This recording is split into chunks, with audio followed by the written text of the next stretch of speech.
Service. भाई service एक ऐसी चीज़ है जो कि आपको अपनी गाड़ी के टाइम टू टाइम करानी चाहिए, जिससे कि आपकी गाड़ी की लाइफ भी अच्छी रहती है और साथ ही आपका साथ भी कभी नहीं छोड़ती, कभी भी आपको कोई मेजर प्रॉब्लम नहीं देगी। मगर अगर सर्विस सेंटर ही आपके साथ में गड़बड़ी कर दे तो फिर उसके अंदर आप भी क्या कर पाएंगे। तो मैं बात कर रहा हूँ मेरी स्कूटी के बारे में। जैसे कि आपको पता है ये मेरी सिर्फ यामा की गाड़ी नहीं है, एक हमारे पास में ये भी ब्यूटीफुल है यामा की।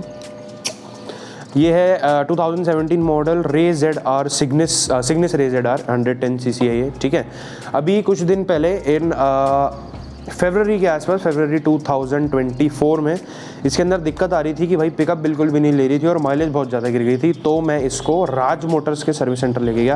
यहाँ पे आप नाम देख सकते हैं, ये बाइक भी मैंने वहीं से ली है। इसके बारे में भी उल्टा सीधा काम हुआ है मेरे साथ में, पर पहले इस पर बात करेंगे फिर इसके ऊपर आएंगे, ठीक है। क्योंकि इसकी प्रॉब्लम बहुत ज़्यादा मेजर है, मतलब इसके ऊपर जो उन्होंने कांड करा है उसकी वजह से मुझे 15,000 रुपये बेफालतू में खर्च करने पड़े, ठीक है। तो आज की इस वीडियो में ये डिस्कस करने वाले हैं। So hello people, welcome back to the channel. आज की इस वीडियो में हम डिस्कस करने वाले हैं कि कैसे आपको अपना जो सर्विस सेंटर है उसको ढंग से चूज़ करना चाहिए, और जब आपकी बाइक की सर्विस हो रही हो तो आपको बराबर निगाहें रखनी चाहिए कि भाई कहीं कुछ गड़बड़ तो नहीं हो रही है।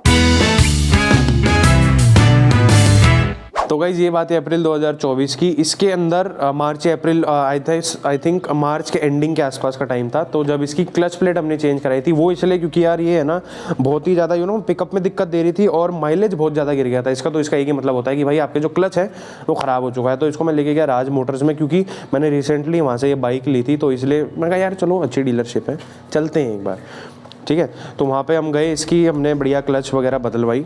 उसके अंदर इसके जो पूरे वेट्स है वो घिस गए थे। तो उन्होंने मुझे बोला कि जी अभी तो मिलेंगे नहीं, आपको 3-4 दिन बाद मिलेंगे, हम दूसरी डीलरशिप से मंगा के लगा देंगे। मैं कहा ओके। तो ऑलमोस्ट लगा लो 10-15 दिन बाद फिर मैंने उनको फ़ोन किया, उन्होंने बोला वेट्स आ गए। तो मैं गया, क्लच प्लेट मैंने चेंज कराई। मेरा दोस्त भी गया था, मेरे पास में गवाह है इस बात का, अभी पीछे ही खड़ा हुआ है वो, थैंकफुली, ठीक है।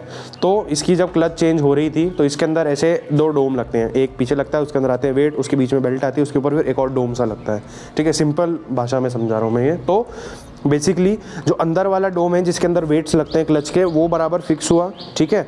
उसके बाद में जो ऊपर वाला डोम होता है उसके अंदर जो अपनी क्रैंक के ऊपर शिफ्ट होते हैं। अब क्रैंक क्या होती है उसकी फ़ोटोज़ भी है मेरे पास में, मैं भी आपको डाल दूंगा कि किस हिसाब से डैमेज की गई है वो। तो क्रैंक के ऊपर जो आगे वाला जो भार लगता है डोम, उसको डालने के लिए खूब बढ़िया ऐसे उसके ऊपर पाना लगाया, खाड़ खाड़ खाड़ धंग धंग धंग धंग, खूब बढ़िया अपने हैमर से ठोक रहे थे। मेरा दोस्त भी है मेरे पास में, ठोक रहे थे कि नहीं ठोक रहे थे भाई? ठोक रहे थे भाई। तो ये भी मेरे पास में गवाह है, ठीक है, ये मैं झूठ नहीं बोल रहा हूँ, ये मेरे साथ में सच में हुआ है, ठीक है। तो उन्होंने क्या किया, तब तो किसी तरह ठोक पीट के उसको सेट कर दिया, ठीक है। फिर जब मैं इसको घर तक लेके गया, यार वाइब्रेशन बहुत ज़्यादा बढ़ गई थी। मतलब यामा की गाड़ी में इतनी वाइब्रेशन तो पॉसिबल ही नहीं है, क्योंकि ऐसा तो है नहीं पहली यामा ये अपनी छठी है, ये अपनी 7वीं है, तो इसलिए अच्छे से पता है यामा की गाड़ियाँ कैसी होती है। सीट के ऊपर बैठो ऐसी वाइब्रेशन हो रही है जैसे मसाजर ऑन कर दिया किसी ने, गर्र गर्र गर्र गर्र। मैं कहा यार ये तो गड़बड़ हो रही है, ठीक है। फिर मैं इसको वापस लेके गया, मैं कहा वाइब्रेशन बहुत ज़्यादा हो रही है इसके अंदर जब से क्लच चेंज हुई है, ठीक है। तो उन्होंने फिर कुछ नहीं, जनरल सर्विस करी, नहीं हाँ, उसके बाद में फिर मैं इसको लेके गया आकड़ यामा पे, जहाँ पे जो अपने सिक्का रोड वाली ब्रांच है ना, जहाँ पे मैं इसकी सेकंड सर्विस के लिए गया था, ठीक है। उसके बाद में मैं गया आकड़ यामा पे कि यार बहुत ज़्यादा वाइब्रेशन हो रही है इसके अंदर, इसको चेक करो आप एक बार। और ये स्टार्ट भी नहीं हो रही थी फिर, ठीक है। तो स्टार्टिंग का इशू तो ये था कि भाई जो इसके फ्यूल टैंक का वो है ना, क्या बोलते हैं उसको, ढक्कन, उसका अंदर जो एक एयर होल होता है जिससे अंदर का प्रेशर मेंटेन रहता है, वो ब्लॉक हो गया था, इस वजह से गाड़ी स्टार्ट नहीं हो रही थी।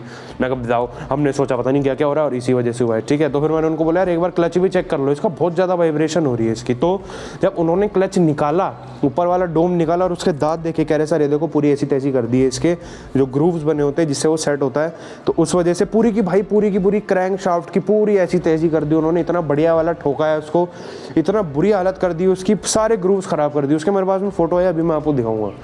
तो जैसा कि आपने अभी फोटोज़ में देखा भाई, बिल्कुल ख़राब कर दिया उन्होंने मेरा पूरा का पूरा इसका क्रैंक शाफ्ट, ठीक है, और साथ ही उसका डोम भी। तो अब उसकी वजह से हमें खर्चा कितना आया भाई, 15,000 रुपये का बेफालतू का खर्चा लगा है मेरा इसके ऊपर। अगर वो वहाँ पे ढंग से करते, अगर वो क्लच ढंग से बिठाते और बेफालतू में बस ज़बरदस्ती नहीं ठोकते उसको, तो फिर इतना खर्चा भी नहीं आता भाई। 15,000 रुपये का बेफालतू का खर्चा है। मेरे पास में बिल भी है, मैं इसका आपको अभी फ़ोटो दिखा दूँगा इसके अंदर कि भाई क्या आया। 5,000 का तो मैंने अपनी तरफ से कराया, ये आगे के थोड़े पार्ट्स वार्ट्स चेंज कराए थे, बहुत बज रहे थे, मगर वो बेफालतू का खर्चा था भाई। तो इसलिए मेरा बस ये वीडियो बनाने का मकसद ये है कि आप जब भी आपकी क्या बोलते हैं उसको, सर्विस वगैरह आप कराओ तो हमेशा देखो सर्विस कराते हो वो आपको बहुत बोलेंगे सर अंदर बैठ जाओ अंदर बैठ जाओ। अगर कोई मेजर सर्विस है ना तो कोशिश करो आप अपनी आंखों के सामने कराओ, भले ही आप अंदर बूथ में बैठे रहो, भले ही आप अंदर वहाँ पे जो उनका बूथ बना रखा है यामा वालों ने वहाँ पे बैठो, उधर से बैठ के देखते रहो। अगर आपको कुछ भी ऐसा लगे कि यार थोड़ा ज़्यादा फोर्स लगानी पड़ रही है तो आप बाहर जाके उनको थोड़ा बोलो क्योंकि भैया जी ये ना करो, थोड़ी गड़बड़ हो जाए कहीं, ठीक है। तो भाई पर लेकिन हाँ मेरा पॉइंट ये है कि ऐसे काम मत कराओ आप, और अगर कोई ऐसे करे आप तुरंत बोलो। मैंने भी उनको बोला था, मतलब मेरी स्कूटी का काम चल रहा है, बीच में पता नहीं कोई बंदा अपनी एमटी ले आया, इसका काम छोड़ के उसकी ये साइड वाले ये मिरर नहीं लगते ऐसे नीचे, वो सेट करने बैठ गया। मैं कहा यार ये कर दे पहले, तू बेफालतू में इस काम में लग रहा है, मुझे जाना भी है। अरे सर कर देंगे, क्या हो गया, 5 मिनट का काम है, 5 मिनट के काम के चक्कर में फटाफट करने और उसको ठोक दिया बढ़िया वाला। तो बताओ ये कोई बात नहीं होती ना, ये कोई सर्विस तो होती नहीं है, ठीक है। अब इससे क्या होता है भाई, ब्रांड का नाम खराब होता है कि सर्विस बेकार है, इस वजह से ब्रांड का नाम खराब होता है। अब टाटा है, क्या गाड़ियाँ बनाता है, वेरी नाइस, बढ़िया बिल्ड क्वालिटी है, ठीक है। मैल फंक्शन चलो थोड़े थोड़े आ जाते हैं, नो डाउट, मगर सर्विस उसकी इतनी बकवास है, लोग कहते हैं कि आफ्टर सेल सर्विस बहुत बुरी है, ये सारी चीज़ें। तो इस वजह से भाई नाम तो ब्रांड का ख़राब होता है ना, तो वो चीज़ है, तो इसलिए वेरी बैड, ठीक है। दूसरी चीज़, जब मैं ये बाइक लेने गया राज मोटर से ही लिए मैंने, जहाँ पे मेरे साथ में ये वाला वो कांड हुआ जिसकी वजह से मुझे 15,000 रुपये देने पड़े। जब मैं बाइक लेने गया तो भाई तब मेरी फर्स्ट प्रायोरिटी ये थी कि भाई मेरी बाइक में डुअल चैनल ABS और ये सारी चीज़ें हो।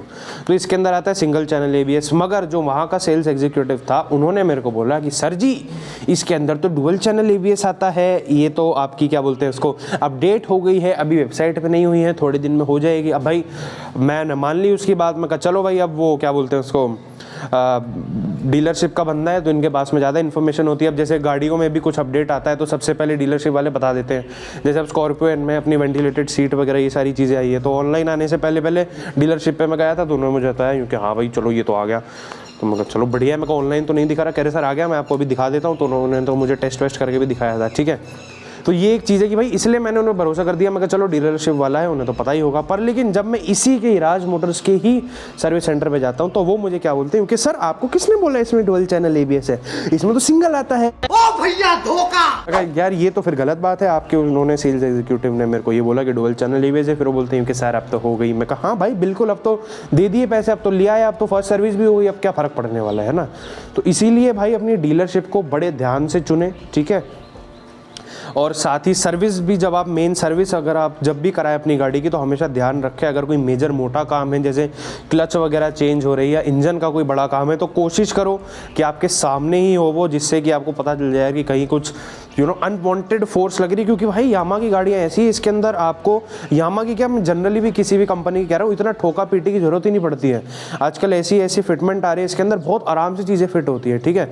और भाई वो तो अपने वो आता है ना अपने गोल नट जो आता है जिससे हम गाड़ी के ये खोलते हैं, टायर के बोल्ट्स वगैरह खोलते हैं, उसके आगे का जो छोटा सा वो होता है जो बोल्ट के ऊपर लगता है, जो क्या बोलते हैं उसको, शायद गोटी पाना बोलते हैं जहाँ तक मेरा ख्याल है, ठीक है।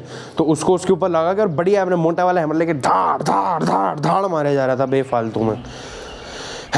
तो इस तरीके से भाई साहब 15,000 रुपये हमारे डूब गए इस चक्कर में।